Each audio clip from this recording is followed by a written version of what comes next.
Capsule numéro 13, fonction de modification des esquisses.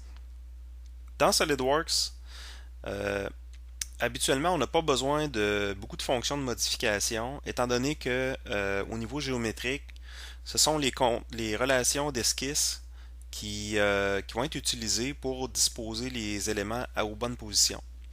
Maintenant, si on veut copier un certain ensemble d'éléments, par exemple, on a dessiné une esquisse qui était assez complexe, on veut la copier à plusieurs endroits, il est possible d'utiliser des fonctions de modification. Donc, elles sont tous situées en dessous du bouton qui s'appelle Déplacer les entités du menu d'esquisse. Donc, ce bouton-là, vous allez retrouver les fonctions de modification suivantes.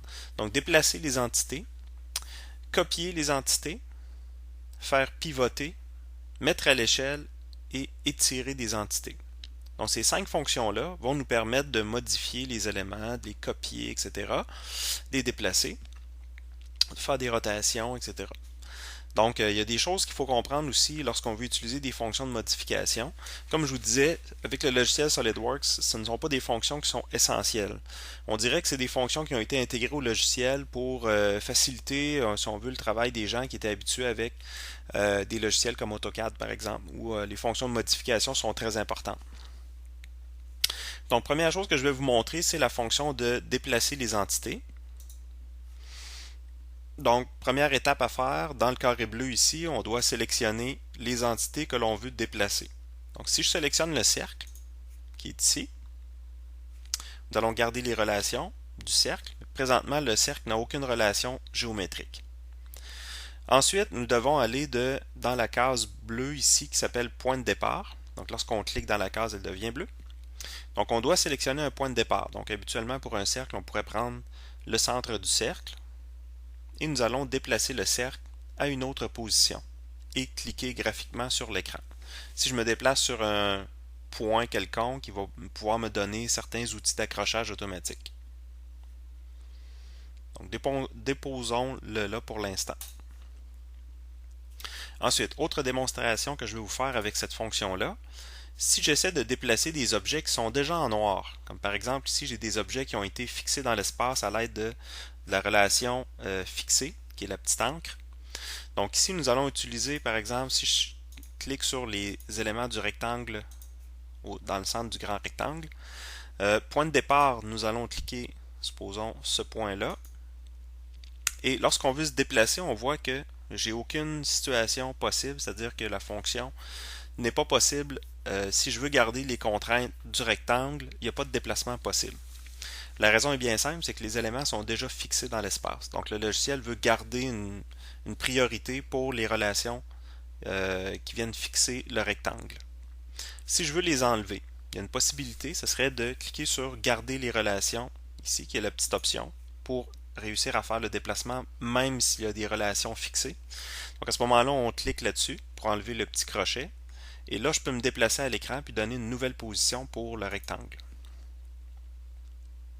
En relâchant le rectangle, les relations ont été recopiées à cet endroit-là. Maintenant, s'il y a des dimensions qui ont été positionnées, des cotes ou d'autres relations géométriques, c'est possible que ça crée des problèmes, de la déformation au niveau des esquisses. Donc, ce n'est pas vraiment une fonction qui est que moi je trouve très intéressante à ce niveau-là. Je vais revenir en arrière juste pour repositionner mon rectangle. Maintenant, on va utiliser l'autre fonction qui s'appelle copier les entités. Donc, comme vous pouvez imaginer, copier les entités va permettre de faire une copie d'éléments. Donc, c'est un peu le même principe que si je faisais copier-coller au clavier avec CTRL-C, CTRL-V. Maintenant, première étape, c'est que je vais sélectionner mes éléments et remarquez que je peux y aller avec un rectangle ici. Donc, je clique, je tiens le bouton gauche de la souris enfoncé et je me déplace pour créer un rectangle de sélection à l'écran. Lorsque je le dépose, que je clique un deuxième point à mon rectangle, tous les éléments qu'il y avait à l'intérieur du rectangle, tous les éléments ont été sélectionnés d'un coup. Donc, c'est une sélection qu'on appelle de type window, donc de type fenêtre. Maintenant, point de départ, je cliquerai sur un point quelconque et je pourrais me déplacer ici. Comme j'avais enlevé la dernière fois garder les relations, à ce moment-là, le déplacement est possible. Si je clique sur garder les relations pour activer le crochet, excusez, les relations sont, c'est possible de faire le déplacement, mais on voit qu'ici, les relations n'ont pas été conservées. Donc, certaines relations, oui, comme les horizontales verticales, mais pas les encres. Donc, encore une fois, c'est peut-être pas la meilleure façon si on veut faire des déplacements d'esquisse. C'est une méthode qui fonctionne, mais qui n'est pas idéale. Maintenant, si je veux essayer faire pivoter les entités, donc supposons que j'ai dessiné mes éléments ici et je veux les faire pivoter à l'écran.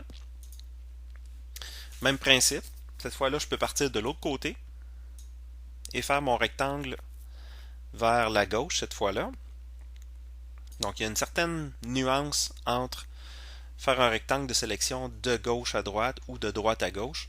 L'effet est semblable à ce qu'on retrouve dans un autre logiciel comme AutoCAD, c'est-à-dire que dans le mode de gauche à droite, c'est-à-dire, oui, c'est ça, de gauche à droite, vous allez avoir une sélection complète des éléments, même si les éléments ne sont pas tout à fait dans la boîte, comme les deux lignes, cette ligne-là ici et cette ligne-là.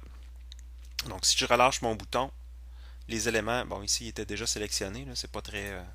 je vais juste les supprimer de ma liste.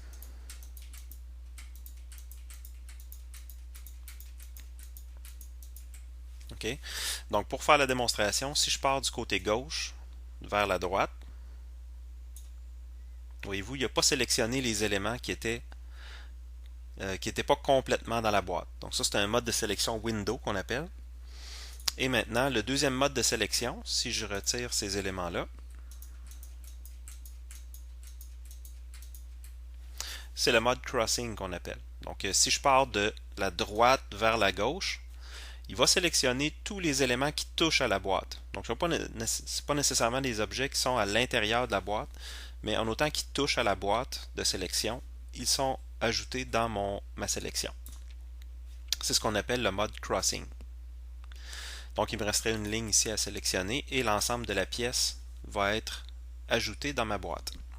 Donc je garde l'option garder les relations et je vais sélectionner ici le centre de rotation. Supposons qu'on fait une rotation par rapport au centre du cercle. Donc ici je devrais indiquer le nombre de degrés de rotation. Donc ici, vous voyez qu'il n'y a pas vraiment de déplacement qui se produit, étant donné que j'ai des relations horizontales verticales et que je cherche à garder ces relations avec l'option garder les relations. Donc je vais tout simplement enlever le clic et on voit que maintenant c'est possible de faire pivoter l'esquisse. Donc j'y vais avec un 26 degrés, je confirme la fonction et on voit qu'il y a effectivement eu une rotation. Les éléments les relations fixes ont été gardées quand même à chacune de mes lignes. Maintenant, dernière fonction, c'est-à-dire non, l'avant-dernière, c'est mettre à l'échelle les entités. Donc lorsqu'on veut mettre à l'échelle des entités, en fait, c'est qu'on veut les scaler en anglais, donc on veut les augmenter proportionnellement les dimensions. Donc ça peut être intéressant dans plusieurs situations. Si on veut agrandir une pièce de façon constante, supposons que c'est pour différentes raisons. Là. On peut faire des conversions, on peut faire des moules, par exemple, qui requerraient des pièces plus grandes que nature, étant donné qu'il y a un rétrécissement des pièces, etc. Donc, il y a plusieurs raisons pour lesquelles on voudrait faire une mise à l'échelle. Maintenant, je vais sélectionner l'ensemble des entités.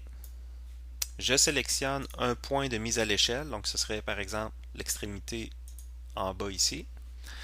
Et ensuite, je choisirai un facteur de mise à l'échelle. Donc, si je vais avec un point, supposons 2 fois plus gros, donc j'aurai un rectangle qui serait 2 fois plus grand. Et ici, il n'y a pas d'option pour garder les contraintes. C'est sûr que les contraintes ne sont pas conservées. Donc, je fais OK là-dessus. Et voilà. Donc, les contraintes ont été conservées. Donc, je faisais erreur peut-être à ce niveau-là. Donc, effectivement, les contraintes ne donnent pas le choix de les enlever. Donc, ils sont automatiquement conservés. Maintenant, dernière fonction de modification, c'est étirer les entités. Donc, étirer les entités va nous permettre, ici j'avais déjà une présélection des éléments, là, va nous permettre ici de faire un étirement des pièces. Donc, il va falloir choisir une zone. Là, ma sélection ne fonctionne pas bien parce que je vais recommencer la fonction là, parce que je dois sélectionner dans la commande. Donc, si je fais étirer, ici, je vais y aller en mode crossing pour faire une sélection de mon élément, comme ça.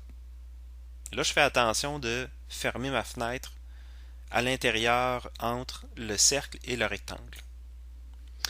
Et à ce moment-là, je vais étirer ma pièce à partir de, supposons, ce point-là. Voyez-vous, je suis capable de déplacer, de faire un étirement de la pièce.